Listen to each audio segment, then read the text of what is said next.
With just 35 games left to play in the regular season and the postseason on the horizon, we're starting to wonder, what will a Phillies postseason starting rotation look like without Zack Wheeler this season? Let's talk about it next, right here on the PHLY Phillies podcast. What's up, everybody? Welcome back to the PHLY Phillies podcast. Tyler Zulli broadcasting from the Xfinity Lounge here at the PHLY studios.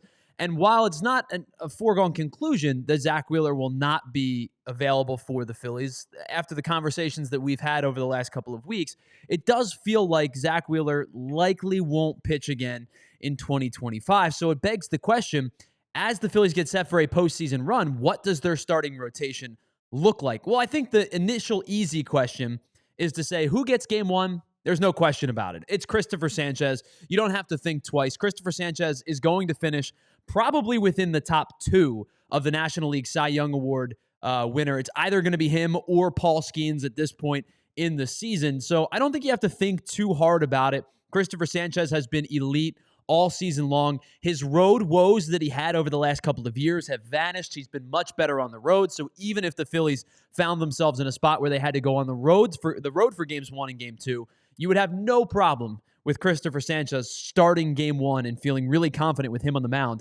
in a postseason game. After that, it's where the questions really arise. Who starts game 2? What is the situation, and does it dictate who gets game 2 versus game 3? For me, even though I know we've seen a little bit of fatigue, we've seen some dead arm period, we've seen him have a little bit of struggles over the last couple of weeks, to me right now, game 2 would still go to Ranger Suarez. And I think the reason is primarily because of his postseason experience.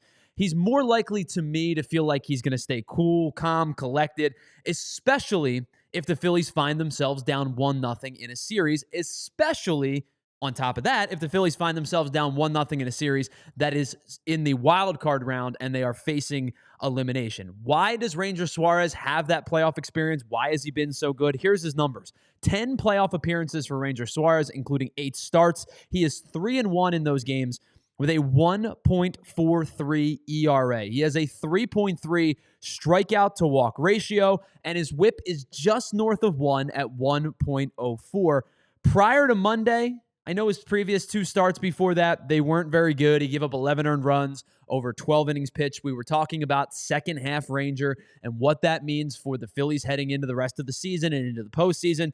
I think the reality is the baseline of a Ranger Suarez start in the postseason should give you a little bit of a calm. Whereas I think the ceiling for a guy like Jesus Luzardo may be higher than Ranger Suarez, but you could also see potentially that the floor is a little bit lower.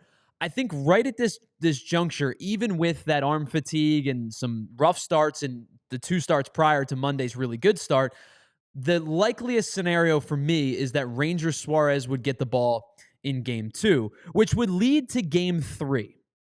And that's where Jesus Luzardo, to me, still gets the start. There's been this weird discourse about Jesus Luzardo this year that he's not been very good because you look from a 1,000-foot lens and he has a 4.21 ERA, but it's very easily, you can easily break it down to basically 5 bad starts and 20 good starts over the 25 games that Jesus Luzardo has pitched so far this year. And the reality is he's been good way more this season than he's been bad. He has had 5 bad starts, and 2 of them were, no question about it, they were dreadful. 12 earned runs given up against the Milwaukee Brewers, 8 earned runs given up against the Toronto Blue Jays. And the other 3 starts that I pinpointed, 6 earned runs against the Red Sox, 5 against the Reds. He gave up 4 against the Angels in his first start after the All-Star break. It just was not a good start. He really didn't have a whole lot of command or poise. He didn't look very good.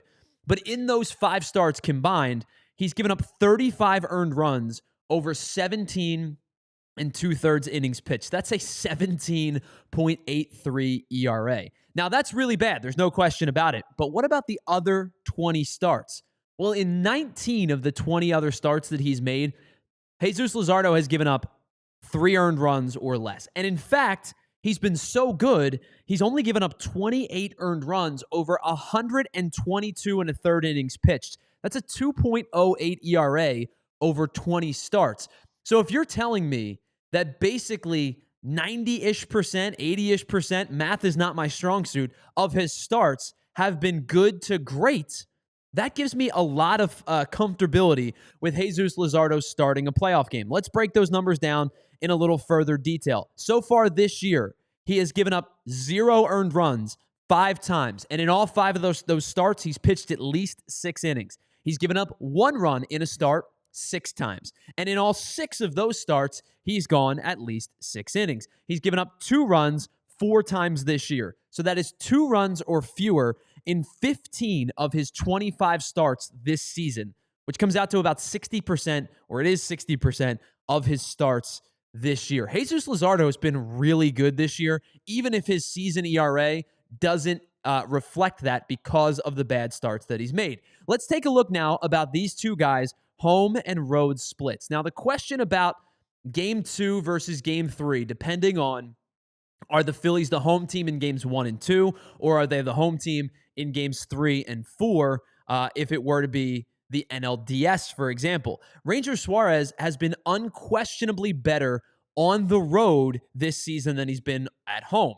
4.27 ERA in 10 starts at Citizens Bank Park, a 2.25 ERA on the road. Now, Jesus Luzardo has also been better on the road as opposed to at home. He's got a 2.40 ERA in 11 starts if you take out the Blue Jays start, and a 3.77 ERA at home in 11 starts if you take out the Brewers start. Because his 2 worst starts of the year, one was at home and one was on the road. But the numbers that really jump out to you is the fact that opponents are hitting nearly 25 points lower against Lazardo on the road, 246 on the road versus 270 at Citizens Bank Park. They're slugging about 70 points less, and their OPS is 85 points less. So my thing is, yes, Ranger's been better on the road than he's been at home, but as has Jesus Luzardo, and I think I feel more comfortable with Ranger pitching at home, even with those numbers, giving you a little bit of that sense of calm, cool, collected, Mr. Ranger, Ranger Suarez type of guy that you see, the guy that fields the ball and nonchalantly throws it over to first base and is a good defender of his position. I think if I were Rob Thompson right this moment, the way that I would structure my starting rotation heading into the postseason, I would go no question about it, Cristopher Sanchez in Game 1, Ranger Suarez would pitch in Game 2, and then Jesus Luzardo would pitch in Game 3. What does it mean for the rest of the series? Well, if it's the NLDS, you only need those 3 guys. There's enough built-in days off that you could go back to Cristopher Sanchez in Game 4 if he was able to start in Game 1. The question then becomes, of course, the NLCS and beyond if the Phillies get to that point. Who starts Game 4? Well, I think you would think about Aaron Nola, right, coming off the IL, but I think in reality, there is a very real chance that the Game 4 starter might be Taijuan Walker. He's been really good this year, 3.35 ERA around that for the entirety of the season, jostled back and forth between the rotation and the bullpen. He's done everything you've asked of him. If you are ahead in the series, especially maybe 2-1 in an NLCS situation, there is a chance that maybe Taijuan Walker would get the Game 4 start in an NLCS scenario. But that's how I would structure my starting rotation heading into the postseason. Sanchez Game 1, Ranger Game 2, Lazardo Game 3. How would you do it? And if you would do it differently than me, what would it be? Is it flipping Lazardo? Is it starting Aaron Nola in Game 4? How would you structure your Phillies starting rotation heading into the postseason?